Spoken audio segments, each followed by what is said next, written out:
Hey, what's happening? Episode 84. It's been a bit since we've done this. Yeah, a couple weeks. Yeah, but it feels like forever. You know, when you don't podcast for a couple weeks and you're getting back into the swing of things, you're like, do I know how to do this? Or I remember what I'm supposed to do? Yeah. But yeah, so I'm Shane. And I'm Nico. And we are happy to have Mike Cernovich back on the show. It's been a while since you've been on the show. How are you doing, man?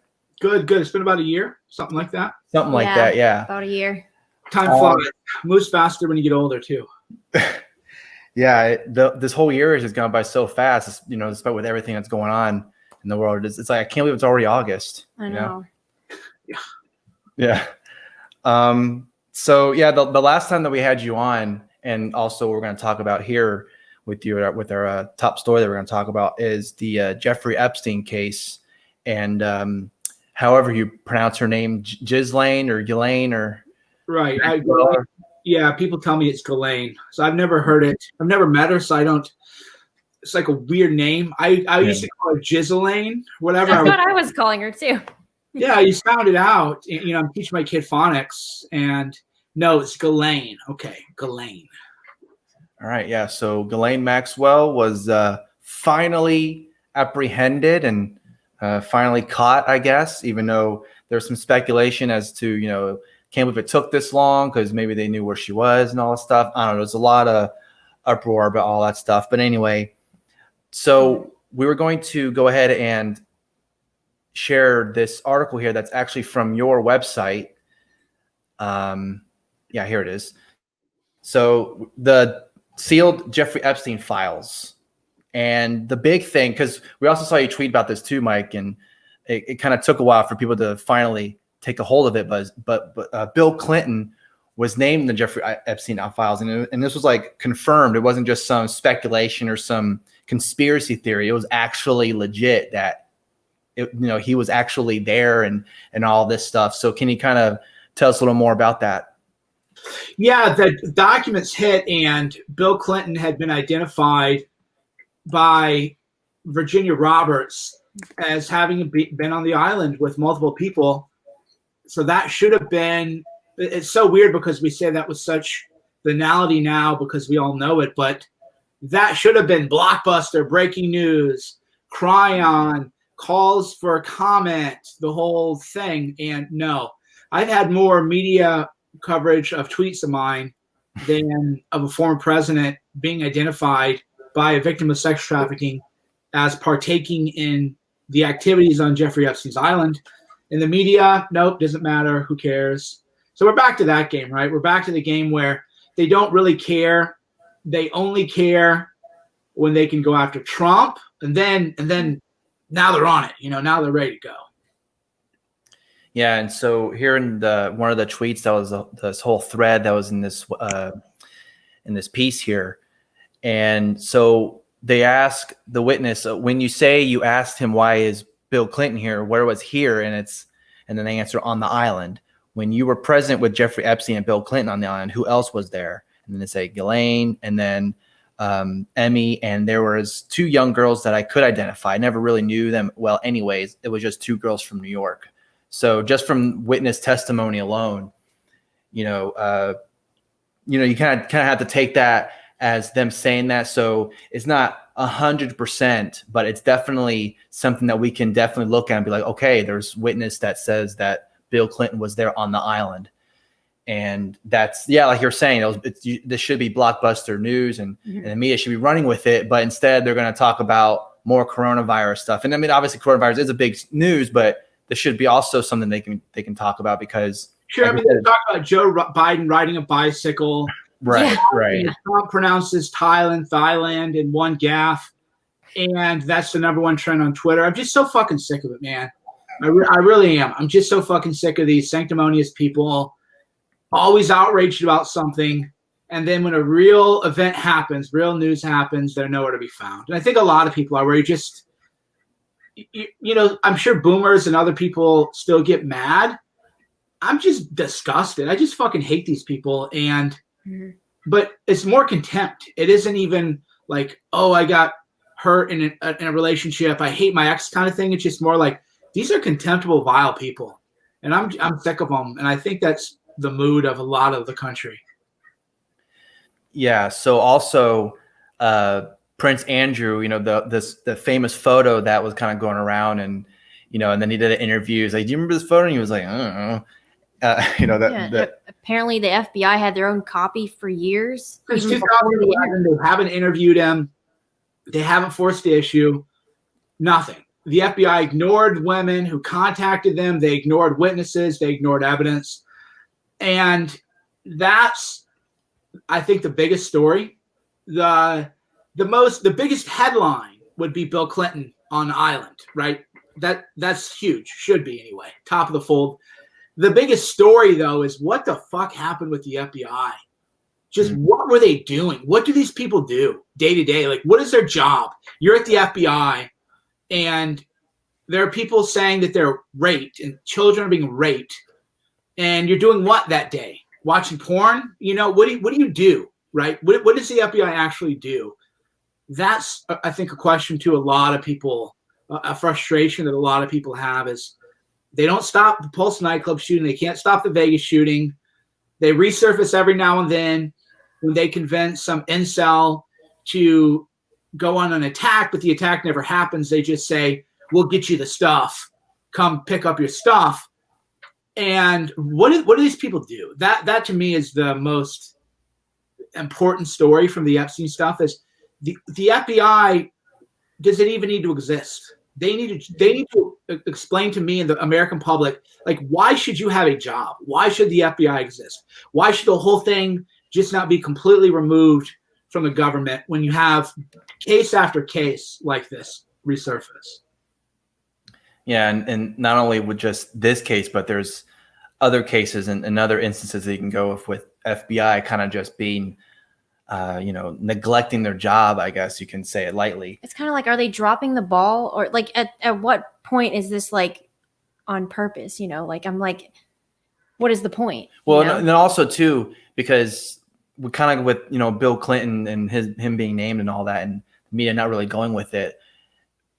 I think we're not dumb to know that if this was Donald Trump's name all over it, for sure that they would be talking about this nonstop. They'd be like, "Oh, coronavirus? Screw that, dude. Donald Trump was in the files. Holy shit! Did you hear what they said about Donald Trump? He was on the island, that kind of thing."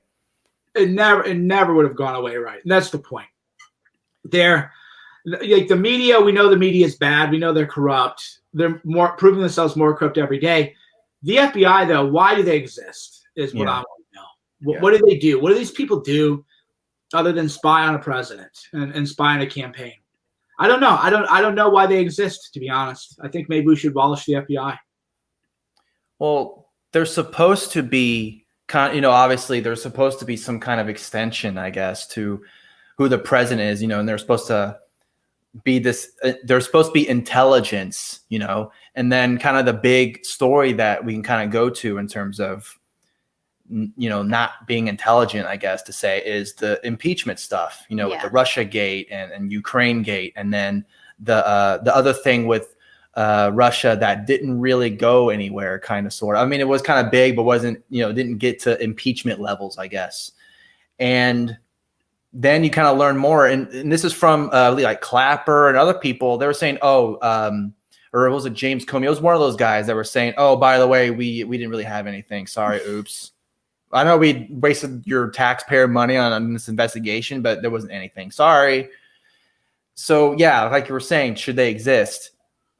I mean, there's a lot of government agencies that I would love to see this gone, So yeah, I mean, the FBI, if they did their jobs, though, that's one of the few ones that I would like to have.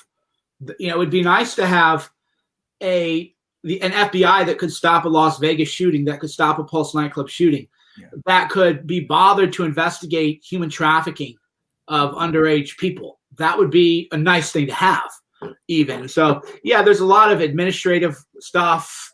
I have some certain small government tendencies, but the FBI is like, I would love an FBI that actually worked and had other things to do than kick down Roger Stone's door at 6 a.m. with 29 agents. It's like, okay, if you're going to do that to Stone, show me the video you doing that to Ghislaine Maxwell. Show me the video you doing that to Epstein. Show me some kind of results. And no, the FBI has become essentially a secret police, like Hitler's secret police or like Stalin's secret police. And they investigate people who they don't like politically. Look what they did to Dinesh D'Souza. You know, the guy went to prison because he donated a little bit too much money to a friend of his in a campaign. And how'd they even find that, right? It's one of those things where they were just monitoring and spying on every financial transaction he made, looking for something. But why were they doing that? Well, because he was a political enemy. And that's what the FBI does now. So yeah, I would definitely like to see the FBI abolished. Yeah, and I don't know, that whole situation is just, it's creepy. If they've had that these files or whatever, or that picture or whatever for so long, and they didn't really say anything until now. You know, I don't know, maybe there was some kind of loophole they couldn't get through, or they couldn't do something. I don't know. Who knows how many rules and regulations. That's the whole point. Yeah, right. They, like the Dinesh D'Souza case is to me like the perfect example. Is they were trying to throw him in prison for 5 years because he gave $20,000 or $25,000, but we're not talking about a ton of money, to a college friend of his. Why was that a fucking investigation, right? Why? Why are you spying on Dinesh D'Souza's bank records to see that he withdrew, $5,000 in cash? Who cares, right? Who cares? But they do. That's the whole point. They do have the resources. They will do whatever. They will break the law to go after law-abiding people. But then when it comes to stuff like real crimes, well, we got to be by the book. We got to play things by the book. They don't play things by the book. These are bad people. And the contempt that people who are I was pro FBI, people who were generally speaking sympathetic, at least as to their mission,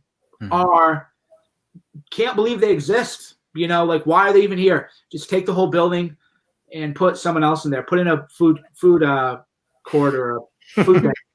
Another McDonald's, a nice little McDonald's or something. So, I mean, as much as that would be nice to see with the FBI just completely gone, obviously that's not going to happen today or tomorrow.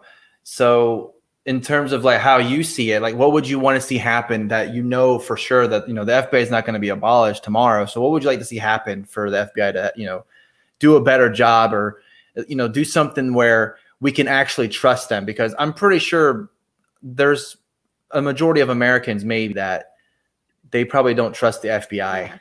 Not anymore. Yeah. No, there's cultural rot. What do you do? That's the problem. What do you do when the culture is completely rotten?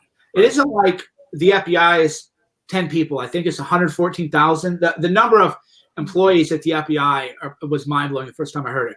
So how do you – it's not like you have a startup, you have 5 people, and you're like, okay, here's how we're going to do. We're going to actually not be fucking scumbags, and we're going to actually solve real crimes and do real things.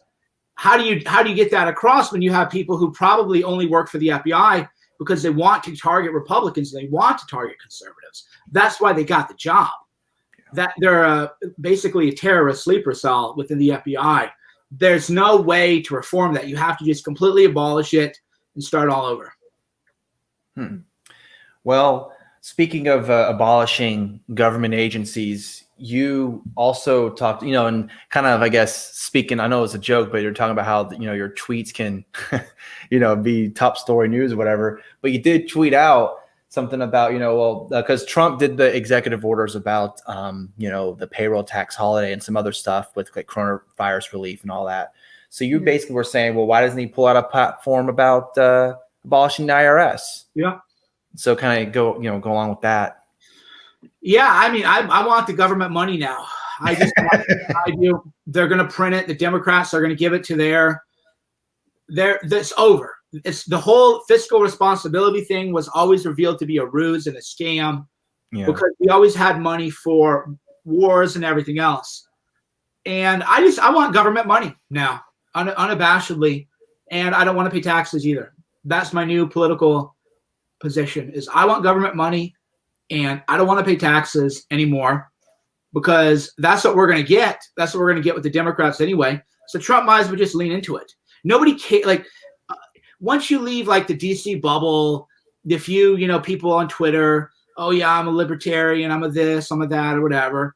And because I knew all those people from Cato and everything going back decades. That's like 1% of the population, if that. Nobody cares about fiscal responsibility anymore. And I'd just say lean into it. Lean into it.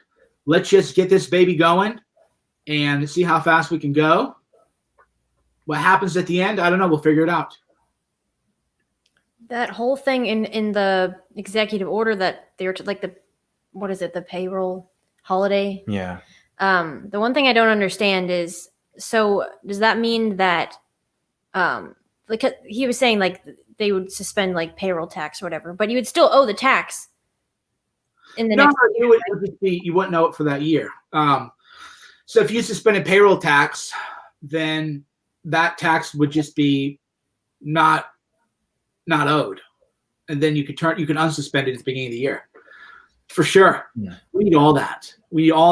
They're going to print money anyway. They're going to be out at Wall Street, and that's largely the mood of the nation. Trump and his economic advisors still don't really get it yet, which is people. I was one of those libertarian people, back in the day, and I realized that we're either going to spend all of our money killing people in the Middle East, or we're going to spend all our money on teachers' unions and graft and corruption and projects that will never get done, or we can just give money directly to people. Just give the money directly to the people. No more property taxes for schools. People can hire private schools. Just give all the money back to the people directly and let people do what they want to do with it, because it's going to happen anyway. And that's where, conservatives, they lose the plot. Is if the populist base of Trump would have a problem with this, but most Republicans would be like, oh yeah, we're going to go to Venezuela. Hell yeah. We need to go to Venezuela now. Oh, we're going to go to Syria now. Hell yeah. We got to oust Assad, even though Assad lets Christians worship openly. So that's worth, discussing, is if this is really about killing Christians, is that what the GOP wants to do? And they'd have the money for it. But when I say things like, just give people money, I was saying this before Andrew Yang. Andrew Yang made it kind of popular. And that's the position. Just give everybody money. Because why? Because the money's going to be wasted anyway. It's kind of like if I see you burning piles of money in the middle of your house, I would say, I'm just going to go take the money. And you would be like, well, it's my money. And I would say, well, you're burning it. So I don't feel, this is a little bit different, right? I feel like you're just burning it. And that's the government. But it's worse than that. They're not burning it. They're funding the people who are agitating for the destruction of America. So they're funding the teachers' unions. They're funding all these anti-American institutions. So why fund the anti-American institutions with our money? Just say no more money for public schools. The end. But what we're going to do is we're going to give every parent a voucher, $15,000 a year. Educations are formed overnight, right? Overnight. The money's going to be spent anyway. So the argument that people like to have with me, who are more like libertarian or fiscal conservative, which I don't believe really exists anymore, when you have $4 trillion budgets, there's really no such thing. People are like, oh, Paul Ryan, fiscal conservative. It's like, we have $4 trillion budgets now, right? And that happened under Paul Ryan and Obama. There is no such thing as fiscal responsibility now. The only difference is that rather than give the money to teachers' unions and anti-American establishments, give the money directly to the people. That'll be so popular. Now, is there a certain free shit for people kind of line that maybe is problematic, or some views? Sure. But the money is going to be spent. It's going to be wasted. And I think if you give people money directly, those people are going to spend it more judiciously than, take teaching, for example, right? Imagine everybody, you got a kid school age. So you don't get $15,000 check and you can't sell it. You would have to, do some kind of anti-fraud thing. It's like, no, you can't create a secondary market for vouchers and sell your vouchers for $5,000 because you're homeschooling and blah, blah, blah, blah, blah, right? And you would just say, okay, I have 15,000. A whole market would open up of different education establishments. A whole market would. And you'd have great schools for a lot of people who otherwise couldn't have couldn't have great schools. So that's another thing I'd like to see happen. Yeah, and Corey DeAngelis talked about that a lot with the money should follow the child rather than, funding the public schools. And I think that makes a lot of sense. I mean, if they're going to use that money, why not just fund the children rather than funding the public and let the schools? parent kind of decide where they want their kid to go to school instead of just, well, you have to go to this school because this is in your district. Sorry, that's tough luck. Yeah, because that actually creates inequalities in its own way. To kind of ape the talking points of the left is that if you can't afford to live in a certain school district or a certain house or a certain neighborhood, you're just not going to have nice schools. So there is a certain privilege to being born to parents who can afford to live in a nice house in a nice neighborhood, because that's how property taxes work and that's how schools are funded. So you would eliminate the inequality. That's a good argument for the left to be on board with it, right? Yeah, they couldn't say it. If they were principled, they would. If they were principled, that's how you tell these people aren't principled at all. Is, because I could just say with a straight face, because I sincerely believe it, that because I grew up poor and I know what it's like. And you would just say that when a child is born, they're born into a certain house, into a certain neighborhood. That's going to determine the school they go to. That's going to determine the people they're around. That's going to determine their social networks. That's going to determine the crime they face for the next 18 years of their life, and they're trapped. Schools are prison. You can't opt out of schools. Mm-hmm. Would you agree that's a privilege to be born in a nice house? Oh, yeah, totally. Great. Totally privileged. Okay, so then my proposal would be to eliminate that privilege by giving all parents an equal voucher, right? If you are consistently ideological, you would say, well, that's the dumbest idea ever. Of course. Where's the debate? Of course. Why would we not do that? Make everyone equal from the day one, at least in terms of equality of opportunity, equality of choice. Of course. But that's where politics gets in the way, and you can't do it because of school unions. But of course, and you saw that, of course, even with Chuck Schumer freaking out now, where schools have to be closed. The orange man wants schools open. Yeah. He's a Nazi, going to send kids to die, evil. And then what Schumer found out was all the schools were closed. That included the $50,000 to $75,000 a year private schools. So the rich people in New York are like, well, my kids can't be in school anyway. We're out of here. We're out of New York City. We're going to Florida. We're going to Worcester. We're going to the Hamptons. We're going out of New York City. Peace out. And then Schumer started looking at the math, which is what happens when you lose that city income tax for New York City. It's done. The tax base is done. And so now they're like, oh, no, schools are ready to be open. Governor Cuomo is, of course, schools are ready to be open. Schumer, it's going to be safe. But that's bullshit. Either they're dangerous or they're not dangerous, right? That didn't change. And my belief, of course, is that those kids will be fine, but I don't want to get your video flagged for coronavirus disinfo, but either the fucking schools were always going to be a contagion site or they weren't. But then you realize, oh, we're going to lose that tax base now because the rich people are going to leave because private schools are closed too. Oh, shit, we got to do something else. And that's the difference, I think, between politics and ideology, is that if you have an ideology that I have, which is that privilege is real. Privilege is just real. I hate when people say it isn't. It's just real. And if you want to eliminate privilege to the extent possible, you eliminate that in school. You eliminate that in education choices from day one. You can't eliminate everything, right? You can't eliminate, like, height privilege is real. People who are 6'3" make more money. It's just been shown statistically. Beauty privilege is real. And most people don't make themselves beautiful. They were just accidentally born beautiful or got lucky. And guess what? They're treated better in society, and that's just the way it is. But you can eliminate some privilege by giving those vouchers on day one to students. Why wouldn't you do that? Well, because it isn't an ideology that cares about people. It's a political scheme that's designed to enrich their own donors. And that's the same thing with a lot of issues. And of course, conservatives are the same way. And that's why a lot of people, myself included, were jaded about politics. Mm-hmm.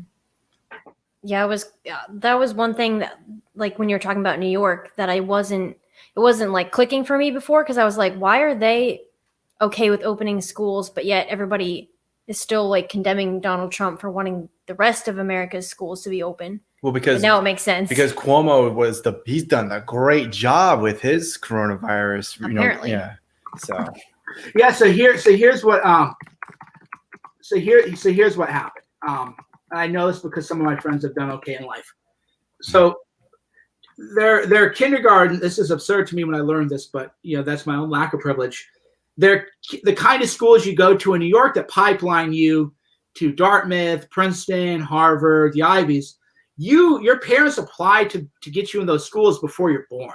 Literally, before you're born, and then the kids have to do like interviews when they're 3 years old and stuff. It's a whole process. And these are $50,000, $75,000 a year schools for elementary. Those schools were shut down, and so what happened was the parents are like, okay, I'm not going to send my kid to these schools. So then they started withdrawing their children from the schools. And then it took that a little bit to filter upstream to Cuomo and Schumer and go, oh, there's our tax base. Oh, shit. There's our tax base. They're going to leave the state now because there's no point to keep anyone within New York. And yeah. So there's even an article as wealthy families flee New York City's private schools brace for an uncertain fall. That the tax base in New York is going to be I'm reading some of the articles right now. It's going to decimate. Going to decimate the tax base. And then what do? That's why Cuomo now is asking for federal relief, right? Trump, we need federal relief. We need this, we need that, because they're going to have a reckoning. And so is California. They're also going to have a reckoning.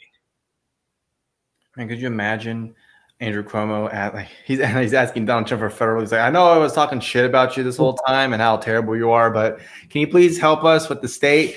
And I could, like, if I was Trump and I saw, because the way, in Trump's nature, wouldn't just Trump be like, no, fuck you. I'm not giving you that money because you were talking shit to me this whole time, instead of, being in this together or whatever the stupid slogan is at the time for coronavirus. But yeah, I don't know if I would do that. And I don't know if that's a mean thing to say, but knowing how Trump kind of acts when people go after him, he kind of fights back harder. So I guess in his way, if that was going to happen, I don't know, it would be funny, but also sad at the same time, so.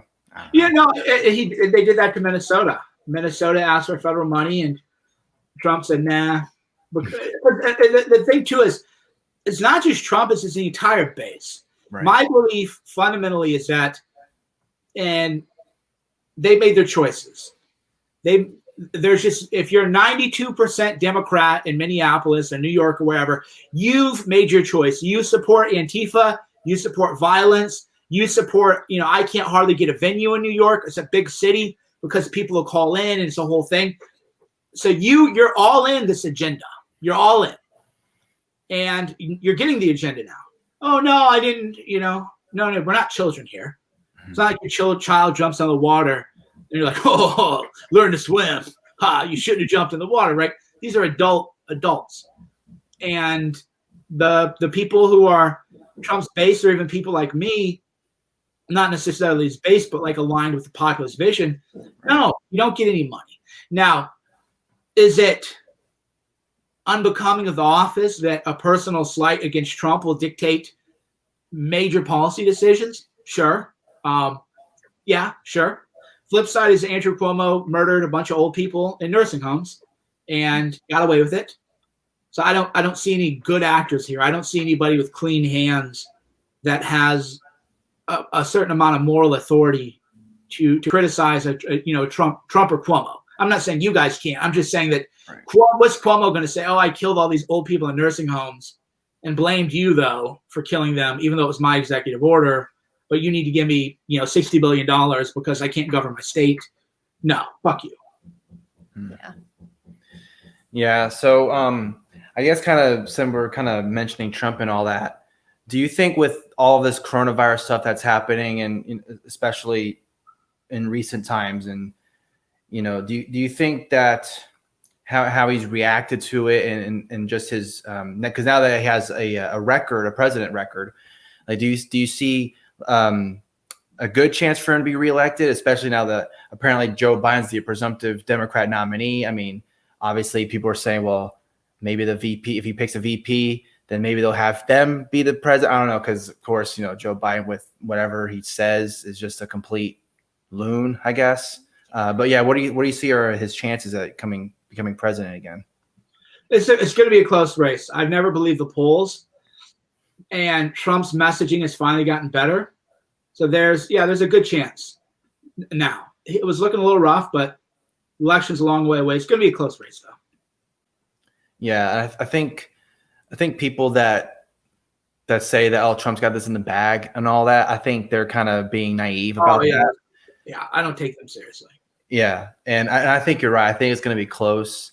And I guess kind of with us, kind of being, I don't know about you, for sure, Mike, but I know for us, we kind of are more into the Libertarian Party politics and all. Not us in general being in the party, but just kind of us seeing how it's going because we kind of follow more libertarians and all that stuff. But with Joe Jorgensen being the nominee, the rabies lady. Yeah. Right. I was going to mention that she got bit by a bat. Yeah. Of all things to happen. Yeah, and we were joking about that too, because you tweeted out, "Oh yeah, finally of all now they'll give her some press because she got bit by a bat and all that." But yeah, that's the kind of issue where if you are bit by a bat and you have to get a rabies shot, you don't tell anybody that. Yeah. And if you're tweeting that out publicly, you're not a credible candidate. You don't know marketing, PR, because she's probably thinking, oh, this is kind of a wonky story that I'll post it. But now people just think rabies, like this woman has rabies. She's a bat lady. She's probably got Wuhan from the bat, and that's the association you make. You just completely decimated yourself right there. Like, oh, not that she was ever going to be a credible third party contender, but it's over. Yeah, I was just, I don't know. It's weird that I'm just wondering who is running her. Like, if she's not running her social media, who's running her social media? Because I don't know. Some of her tweets have not been great lately. Yeah, especially amongst libertarians themselves, who whenever her Twitter account will tweet something, they're like, I don't know, it's not the best thing to say, and all that stuff. So yeah, I don't think what happened with the libertarians is why it became kind of more fringe than it used to be, is it became like less libertarian and more left-wing libertarianism. The kind of leftists sort of took it over. This happened. So I'm 42. I wouldn't say I was libertarian, but I was like libertarian adjacent. I read Reason magazine and Cato, and I would go to their things and all that, when I was in my early 20s and maybe even like 19, 20-ish. So what happened was the Jacob Levy types took it to like left. So when you read a libertarian Twitter account, you don't feel like you're reading anything different than just a Beltway DC liberal. Because one fundamental principle of libertarianism is that you can discriminate when you hire people by race. This is just 101. Libertarianism 101 is private association is a constitutional right. It's a human right. If you want to only work around your own people, you can do that. You're going to ever see Jacob Levy say that? You ever going to see these people tweet that kind of stuff out, right? Because that's a hard position to stake out. I mean, I wouldn't even stake out that position. That's a hard position to stake out, but that's the principal libertarian position. Mm-hmm. So what happened was they got taken over by the left, and now you read this libertarian presidential candidate's Twitter account. It's like a BLM fan account, right? There's you're not thinking this is a libertarian. This is someone who supports individual freedom, because individual freedom is literally the freedom to be racist. That's fundamental to libertarianism. And they're not going to say that. No libertarian is going to say that. Even though, like, if you've done the work as I've done, so many years ago, like if Ayn Rand were still alive, she would just be like smoking a cigarette. Of course, racism is immoral, but you have the right, the freedom to be immoral kind of deal. Yeah. Mm-hmm. And you don't really see that. So then when you're like with libertarianism, it's just another form of leftism, and that reflects itself on the Twitter account of the presidential candidate. Yeah, it's kind of too bad, because if people were considering voting for her, then they're like, well, you don't really have much of a chance, so then I should just vote for Biden, Or even not a chance. It's just in terms of if you're like a third party candidate, you want a third party. You want a real person, right? You don't want, well, I'm not as leftist as Joe Biden. I kind of think you have some freedom, like you shouldn't have to wear a seatbelt or something. It becomes a very glib, uninterrupted. There's that clip, of course, of Gary Johnson at the debate from the last election. Should we have a driver's license? Some guy's like, "Well, do you need a license to make toast?" Oh yeah. That's why I call it libertarianism. As a lot of people do. It's just a very, as it is now, and this is an attack on you guys. I'm just saying, Libertarian Party, like politics, is a very glib form of libertarianism. Where do you need a license to drive a car? Hell no, I support freedom. Okay, should you be able to be racist? Whoa, and it's like, no, that's actually an easy answer to that in libertarianism. There's actually a really easy answer for that. And no, so you get these little glib little discussions, but when you get to the hard stuff, the stuff that's edgy, the stuff that made the reason libertarianism used to be interesting is because it's a little edgy. What do you say if you say, I believe in freedom of association? Okay, so does that mean you can have an all men's club, all women's club? Does that mean you can have an all white men's club? And it's a little edgy, but that stuff 20 years ago, that was pretty like mainstay. 20 years ago, Cato, the Reason Foundation, they would all say, yeah, racism's bad, it's immoral, I don't think you should be racist, but I think you have that freedom. Mm-hmm. You're not saying that line now. I mean, I even read this blew my mind. It was Nick Gillespie wrote an article talking about like Hugh Hefner's misogyny. And I was like, this is, I think, 10 years ago. This is when I was just like, who are these fucking cringe people now? Like, Hugh Hefner's misogyny because he likes beautiful women and being around beautiful women.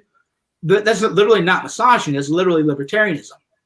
So that's the problem with libertarianism necessarily is it's not really edgy. It's not staking out territory, and it's another form of left wing, right? Like other than guns, maybe, but yeah. But that's where it is. So I'm not surprised that the candidate's not credible.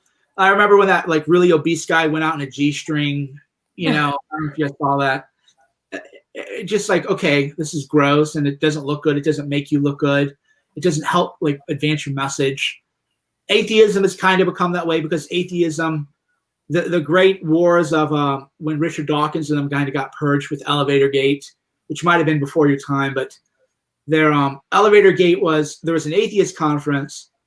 A guy was on an elevator with a girl and he said, hey, you want to go get coffee in my hotel room? She was like, no. Okay. That was it. But she threw a whole fit about this is sexism and misogyny before there was like this whole thing we're in now.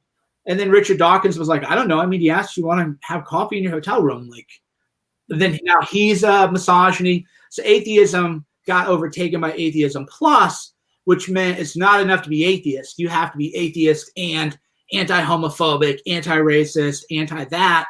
So then the atheist movement just became sort of fringe and cringy. And then libertarianism had that kind of libertarian plus sign. It's not enough to be libertarian and support freedom. You have to now be anti-racist too. Like, okay. And so goes another movement. So I'll see Dave Smith, comic Dave Smith, who I like and read his accounts and stuff. Right. And I feel very much like he's howling into the wind, the open, empty wind, because he's trying to be like a real libertarian. Dave's like a real libertarian. Michael Malice is, more of like a real libertarian kind of guy. Mm-hmm. And they're trying to tell everyone like, no, like you're just a bunch of leftists calling yourself libertarians. Mm-hmm. And you're not really succeeding. So I see a lot of his frustration too, especially as he brought a lot of people into libertarianism. And so I see his frustration too.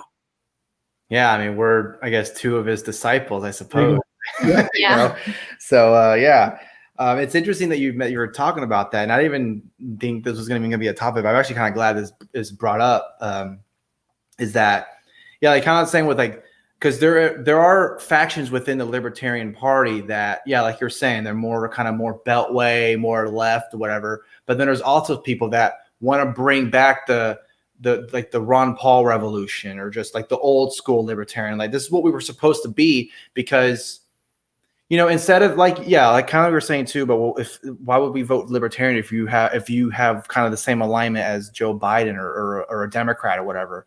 Instead, I would like to see a third party, the Libertarian Party specifically, actually push out those libertarian ideas or whatever and have that message, and not, obviously it's a libertarian. It probably isn't going to be president probably not even within our lifetime. I mean, I don't know. Yeah. That's probably being pessimistic or whatever, or even realistic. I don't know. But I would rather have a third party be fringe or different than, and they're kind of Republican and Democrat. They're kind of both, something like that. This is, what's the point then? What's the point of having a third party? At least the Green Party has something where they're trying to differentiate themselves, because that's why they call themselves the Green Party, because they're about, green energy and all that stuff. They have that specific thing that they talk about. With Libertarian, it's all about just, it's your freedoms. Oh, okay, well, what does that even mean? Because when someone hears, well, all your freedoms all the time, and they go, well, I mean, I can go outside and I can do kind of whatever I want as long as I don't do anything crazy and the police wasn't calling me. Yeah, I'm free,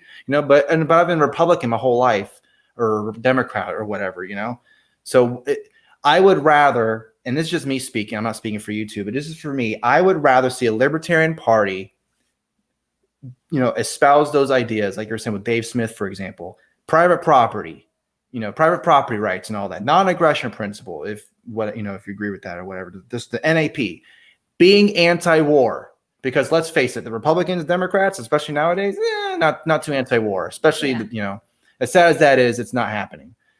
I want, the Libertarian Party should be those three things, and, ending the drug war and trying to be as small of a government as possible. And I know there's anarchists out there who want no government. That's also going to happen with possibly with the Libertarian Party, because that's what they're trying to do. If we're going to have this government system that we're living in, then let's try to make it as small as possible so that they're not interfering in your lives all the time, or even 1% of the time. I don't know, but something, because instead you have, in 2016 was a big example of that. Like you're talking about Gary Johnson and whatever he was saying, and the guy with the fat guy in the G-string or whatever. Or you need a license for a toaster. It's like because those are the things that people know of libertarians. Right. Aleppo and falling over, acting like you have a heart attack when you're talking to some some conference that Gary Johnson was at. Yeah. Or being a fat guy or whatever, or Vermin Supreme with the big boot on his head. And I know Vermin is a good messenger, but when they see that in terms of just the optics in general, that's what they think about. It's just this crazy, wacky shit. Yeah. But because libertarian ideas, it's strong. It's a strong idea, and it's really powerful. And yet, for some reason, it's just like, hey, you throw your hands in the air. I can't believe this is happening. Like, what? What's going on? I don't know. I'm just venting, Sorry. No, it's true. Probably 10% of the country is libertarian. In terms of, if you stated the actual ideas, the issue with libertarianism is like a lot of things, because it was very think tank based and very donor based. It became very beltway captured, even just in terms of the culture, right? The culture is like, if you're the Reason Foundation, you have a building. If you're the Cato Institute, you have like a building. It looks like the Apple Store. It's actually quite a nice building. And you have, rich people giving you money. Rich people don't want their friends calling them and saying, hey, I just turned on the TV and I saw someone from the Cato Institute say that employment discrimination law shouldn't exist. What's up with that, bro? Right. And so libertarianism, just in terms of a real staked out third position with positions that are mostly palatable. Employment discrimination, I just point out, that's not like a huge issue, because most people just want the best employees, and you can't even find good employees. Right. So employment discrimination at this point it's just not the hardest job people have now. If you own a company, is finding competent people of whatever race, gender, third gender.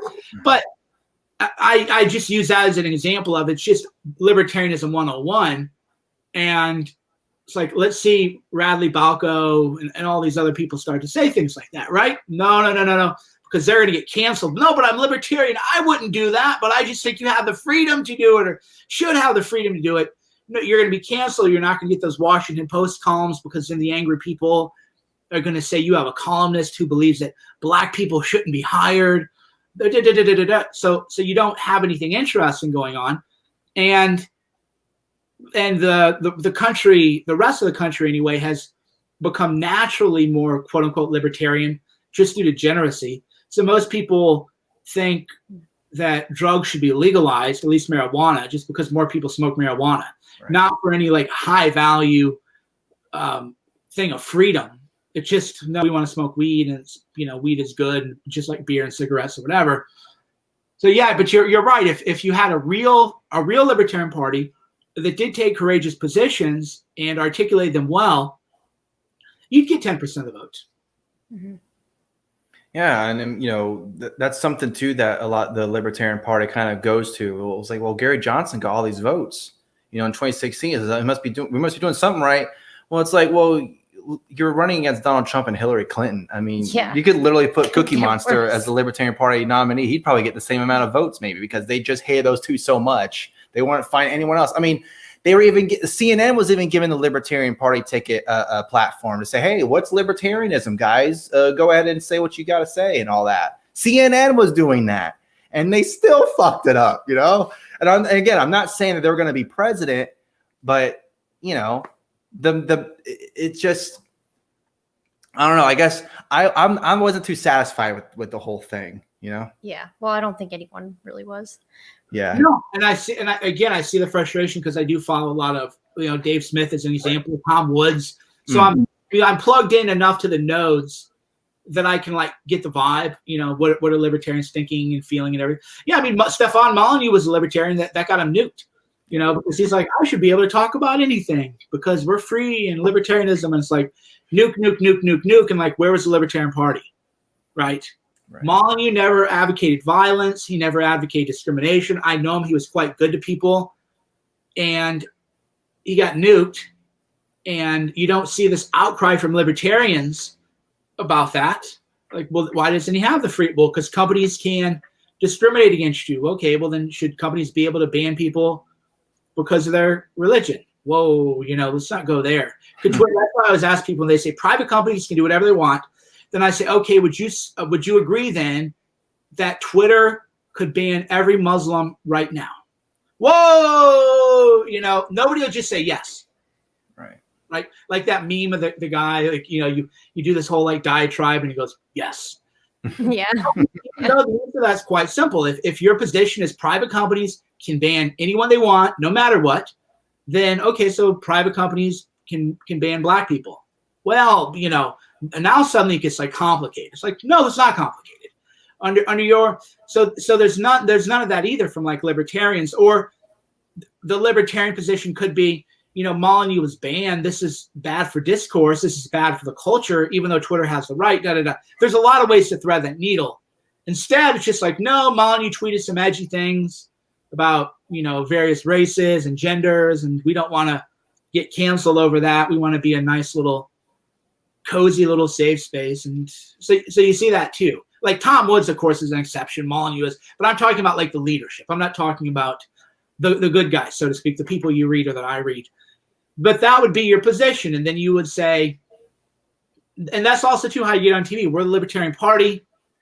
Politically, we wouldn't regulate Twitter, but we think Twitter should abide by free speech. And then you would go on the media and you try to argue that position, right? Mm-hmm.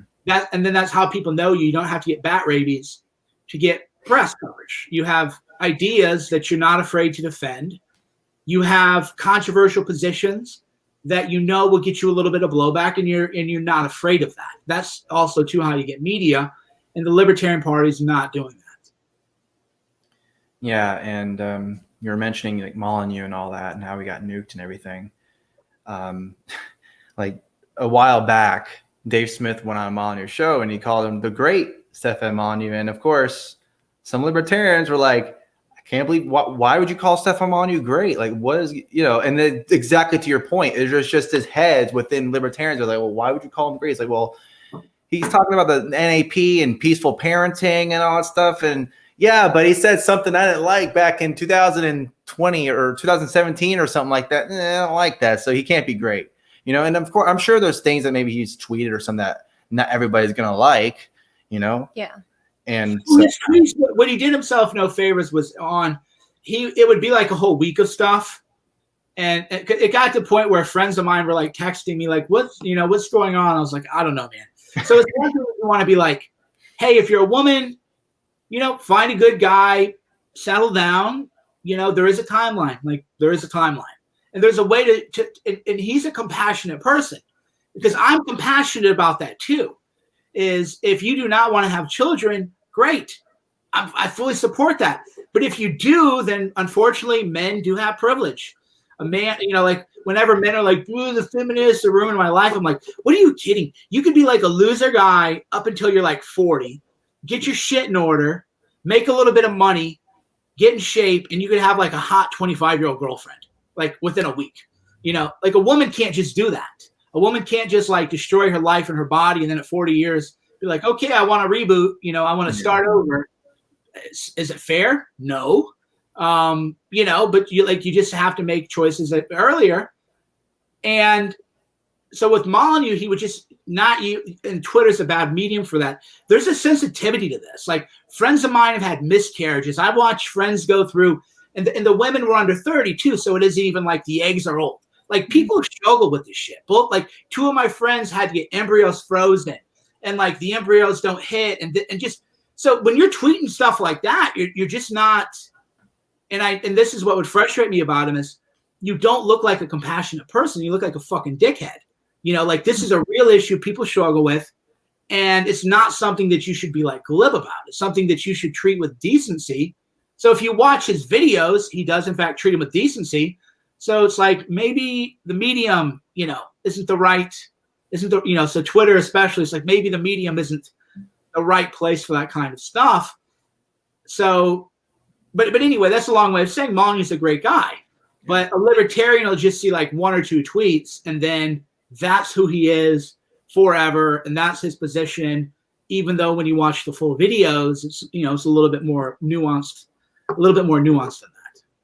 Yeah, and I have to say that Stefan Molyneux actually really helped me get my life together. Actually, so like by listening to his call-in shows and stuff. But then when you look at his Twitter, then I'm like, wow, he's kind of like an asshole. But so it's kind of weird. The difference between his YouTube, which I guess he got banned off of YouTube also. Yeah, Twitter came first. It's kind of like, that's why you don't want to, if you're controversial, you don't want to be banned from any platform, because there's like it's like a social proof thing. So it's like, oh, Twitter banned him, we should ban him too, kind of deal. Mm-hmm. And yeah, so then Twitter got him. And then, YouTube nuked him too. And from libertarians, they just didn't really have much to say. They should have been on TV defending him. They should have been demanding the defense of the free, because that's what libertarianism too. It's not just about what the government can or can't do. It's about cultural attitudes. It's about beliefs you have in a free society, and that's where you would lean into that. But yeah, nothing. And then, of course, you have cancel culture within libertarianism. So I've had the same thing where Tom Woods will have me on, and libertarians would be like triggered and angry, and you're just like, oh, you're cancel culture. You're not a libertarian. You're a leftist, right? You don't actually believe in libertarianism, because a real libertarian, way more controversial than me, because strict libertarianism means that you give people freedom. And that means the freedom to do a lot of things that people would consider morally questionable. Again, especially with like employment decisions. Yeah. So I guess to kind of go away from the libertarian talk and to kind of maybe a little similar situation, and I would be amiss to be neglect to mention this, but we did have a poll on our Patreon about what topic we should talk to you about. And the winner was about Kanye West and his, and specifically his presidential run. Mm-hmm. So what do you have to say about like what his run and all that? And do you think it's legit? And what are his chances of actually doing a decent job at getting votes? Sure. So you have to always ask this is Molyneux was good at this too, and unfortunately it's sad to see that he helped such a big impact on your guys' life. And he did so many other people. It's always frustrating. And so conceptually, you always want to think about like, why would you run for president, right? One, you want to win for whatever reason. to make the world a better place. You know, you can decision tree that. So 1 is you want to win. 2 is you want to build your brand. That was the traditional reason that the Republican primary would be 20 people, because that was your audition for a Fox News gig. The Democrat primaries tended to be thinner, people who wanted to win. The Republican one was, I want to be on Fox News, I want a book deal. Those are brand. 3 is you want to change the conversation, right? So Kanye, does he want to win? He doesn't want to win. He doesn't care. He knows he's not going to win. Does he need to build this brand? I mean, that's the silliest thing in the world. When people who are like political Twitter people, oh, he's just trying to sell shoes. Kanye sold more shoes before he got into politics. If you want to sell shoes, you don't come out as pro-life. You know, it's like, oh, he wants to sell shoes. Do you know who his demographic is? I'm not going to go buy Kanye's shoes because he's like pro-life now. All he's doing is causing himself trouble. 3 is you want to change the conversation. And that's what Kanye is doing. He is saying, here are the issues. And his platform was a quite good populist platform, better than anything I've seen from Josh Hawley or Dan Crenshaw or Ted Cruz. Then you want to say, I want these issues to be talked about. So Tucker Carlson is now talking about Kanye talking about abortion in the Black community. That wouldn't have happened without Kanye.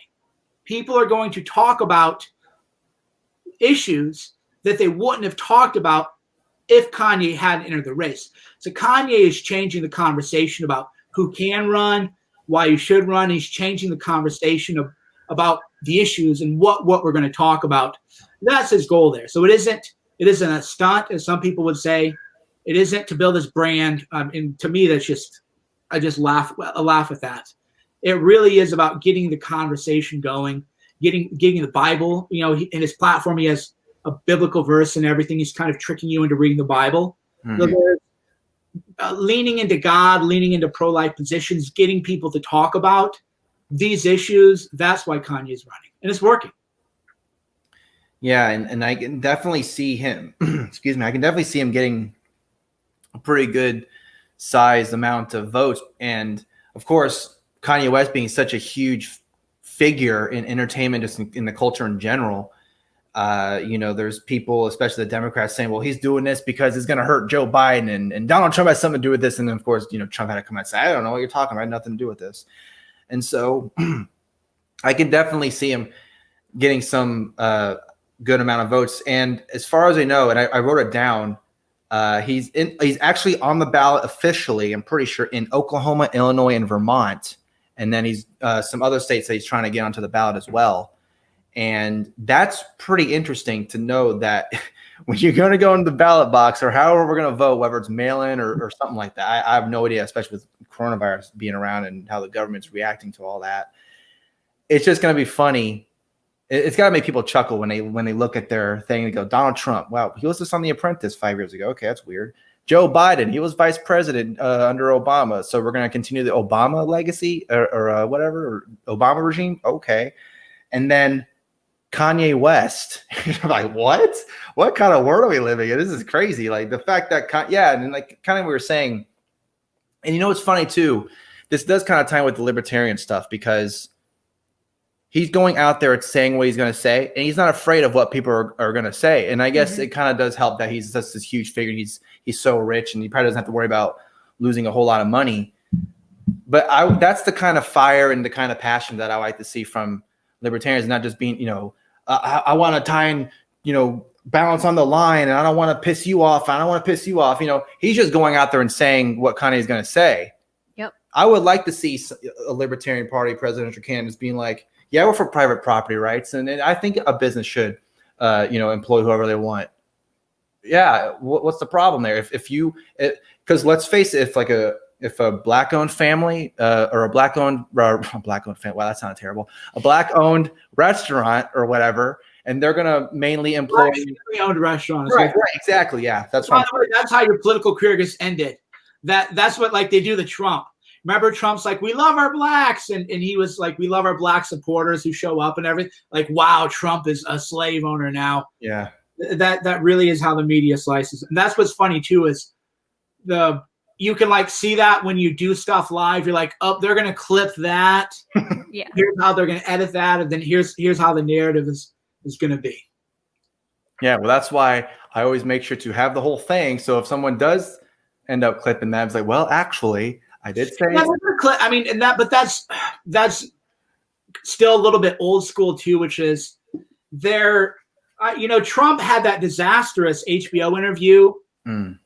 That was 10 years ago, or was that last week?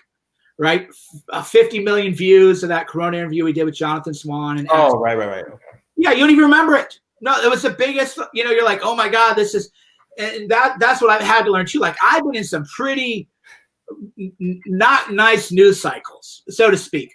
And you're like, oh my God, it's over for me now. Like, I'm dead. And then Ali said something to me once. He goes, Mike, it's politics. They don't kill you. You just can't quit. And that's the thinking that libertarians and everyone needs to have if you're in this game is, I just said I'm not going to quit. I don't care how many times you call me the Pizzagate guy, the rape apologist guy, the white guy, this, the alt that thing. I'm just not going to quit. I'm just not going to get out of your face. And I haven't been killed, so it's been an approach that works out. But when you're early in this game, you do really feel like you just got nuked. Like, oh my God, it really is over. And then the next day, you're like, oh shit, why'd I even care? It doesn't even matter.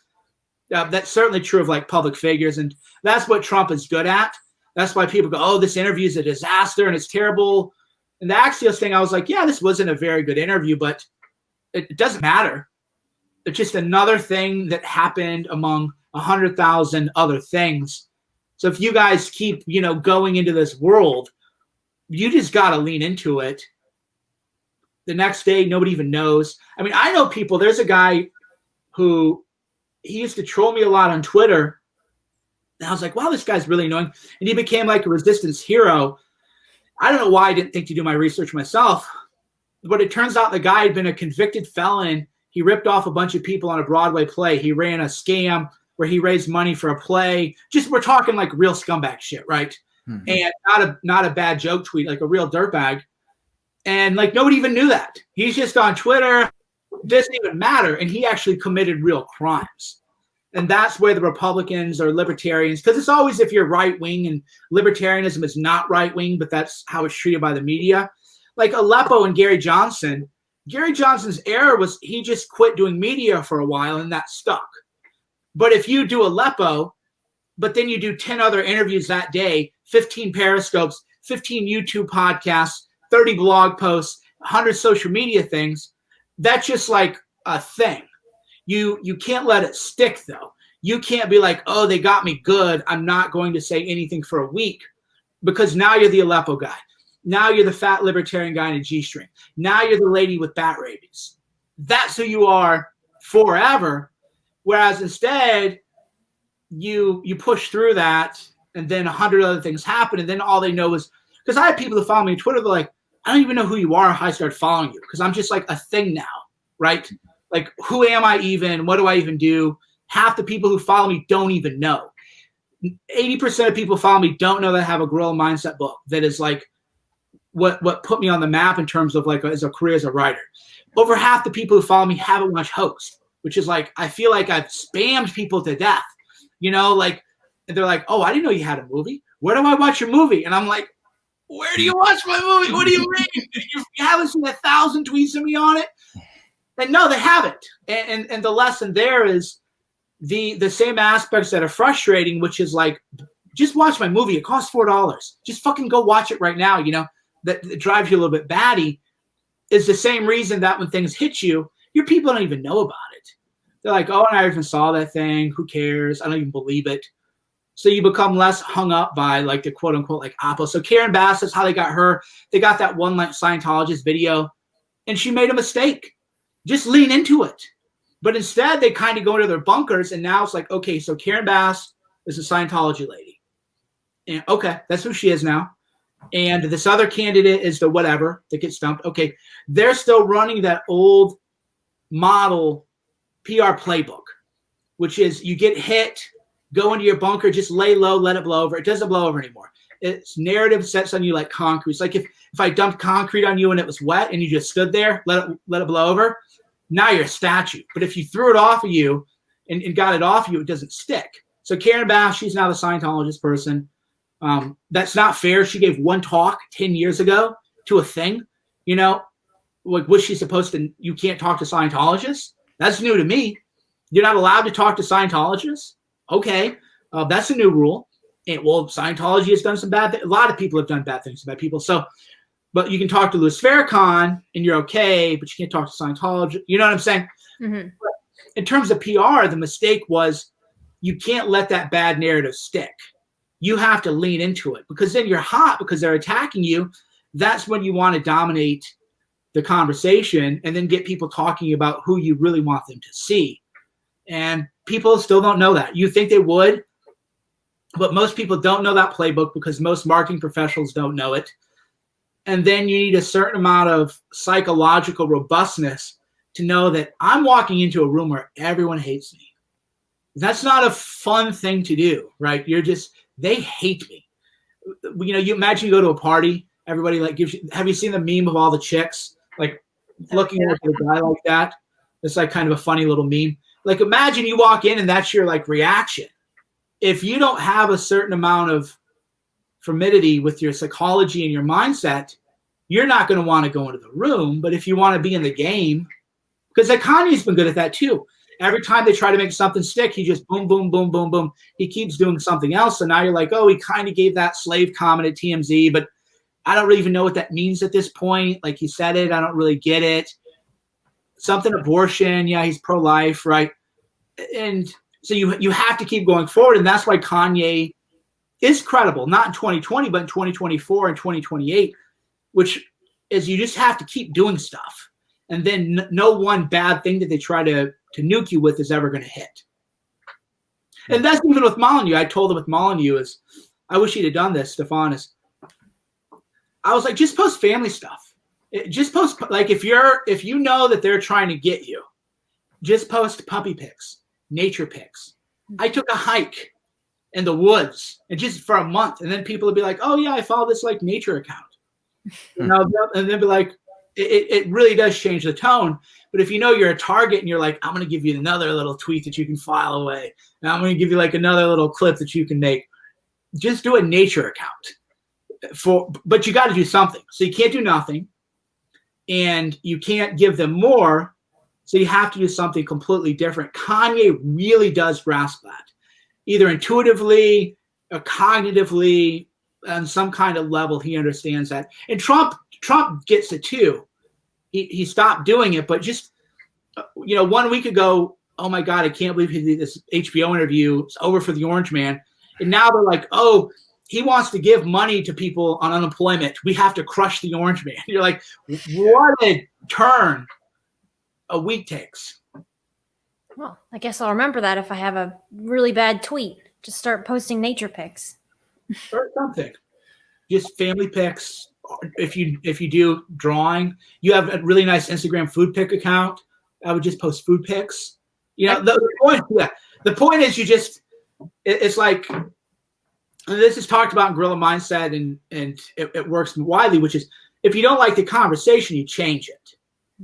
So if they're trying to say you are X, rather than say I'm not X, oh, is he X? He claims he's not X, but here's an evidence showing he's X. So he might be X. I don't know. That becomes who you're like defined as. You don't even say I'm not X. They say you're X. And then all you talk about is YZ, ABC. And then people are like, wait a minute, I was just told he's X, but he doesn't even talk about X. He's talking about ABC. What is really going on here? That's the genius of modern public relations strategy. Well, that's a very good way to end it, right? Yeah. Yeah. All right, friends, it's always a pleasure. Thank you for having me on. Yeah. Yep. Thanks for coming on again. Yeah, it was a lot of fun. For sure. And we didn't even talk about Epstein that much. I think we had a better conversation. Yeah, Yeah. I know, right? That's because we had this whole game plan, and we started going into complete left turn, but it was great. It was Yeah, it's good when the conversation always flows, you know. Yeah. Instead of just being like an interview, like Right. Okay. So the next thing we're going to talk about, then Yeah. the next thing we're going to, it seems real artificial and forced. But anyway, thanks again, Mike, for coming on. And we're going to See you all. All right. I was just gonna say, I guess you don't really need to plug your stuff. Everybody already knows who you are. But Yeah, hopefully. yeah. But so again, thanks for everyone for listening, and we will see you in the next episode. Bye.